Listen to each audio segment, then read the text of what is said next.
Hello people and welcome to my YouTube channel. My name is Deep Roy Chaudhary and I'm just a normal guy who talks about stuff that seems interesting to me.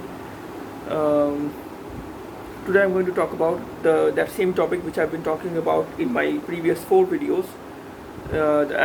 Today's topic is, as you know from the title, the world has become a better place to live in the 21st century than ever before in the history of human civilization. Now, in my previous video I was saying that now that a huge number of countries around the world have become democratic, and I am pretty sure that eventually we will get rid of each and every undemocratic nation state, and each and every country in this world will become a true liberal democracy, and that would be a good thing eventually at the end of the day. But when will that happen? Of course, that is a question to ponder upon, and we as a society have to make collective efforts in order to make sure that different countries that are still undemocratic, that still do not respect the human rights of the people of those countries, become democratic in the long run, or in the short run, whatever is preferable, whatever is possible. But there's a point that is also linked to this point. The free press.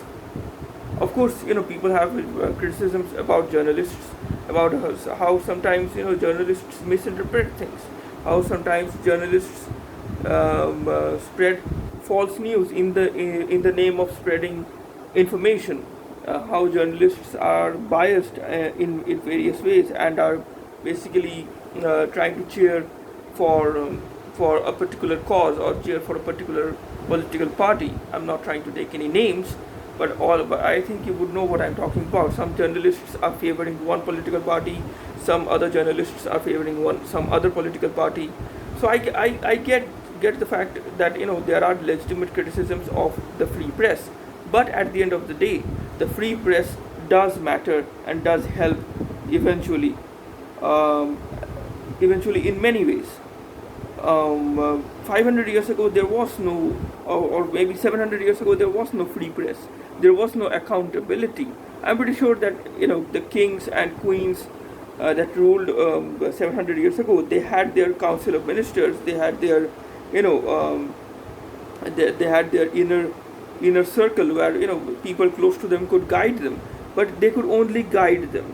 Kings around the world, for the most part, throughout history, have ruled within, have ruled as they pleased, and basically, it's a dictatorship. It's a monarchy, and you could not expect a monarchy to, or you cannot expect an all-powerful monarch to be humble all the time. Okay? Although I'm pretty sure that some kings and some queens, some monarchs were pretty humble, but I'm pretty sure that most, or maybe a huge number of them weren't that humble. But today we have the free press. We have the these various news houses, media establishments that are making the political leadership in various countries accountable for their mistakes, for their policies that might be considered flawed, for various things. So today there is accountability that there wasn't, and there wasn't any kind of this kind of an accountability in the old days.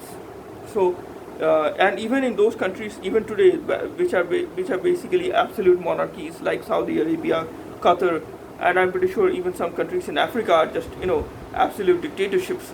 So these countries where there is no free press, there is no criticism, there is no critique of the political leadership in these countries. So these countries suffer because of that.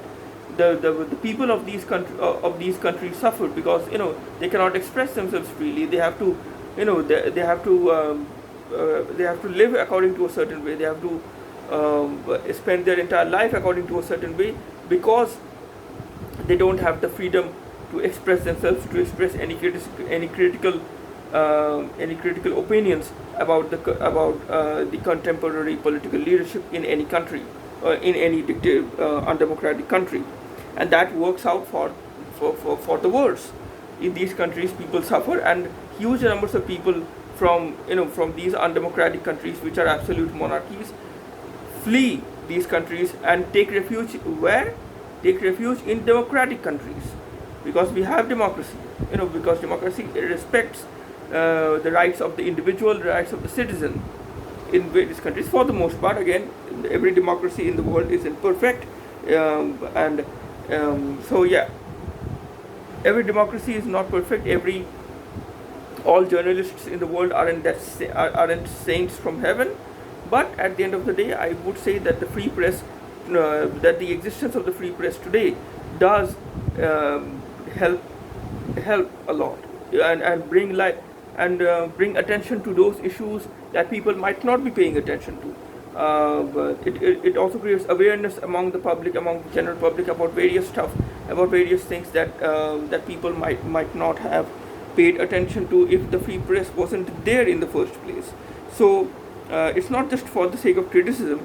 Sometimes the free press also is a great way to make people aware. It's a great medium for spreading awareness about many topics. For example, take your pick. There are so many things that journalists expose. Sexual abuse scandals, celebrities committing literally horrific acts.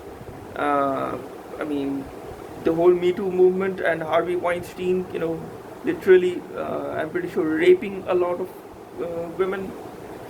So yeah, these kinds of things are brought to light because of the journalists today. 700 years ago, that wasn't possible because there were no journalists, there were no investigative reporters. I'm pretty sure that there were, horrific incidents still came to light some way or the other, but still, was there any concrete action that was taken against any of those perpetrators during those days? I am pretty sure that there wasn't any concrete action taken against those criminals. But today the case is very, very different. So this is it from me for now. Please consider liking this video. Please consider sharing this video with your friends, family, acquaintances, etc. And please consider subscribing to my channel. Yeah, until the next video, stay safe, goodbye, and God bless you.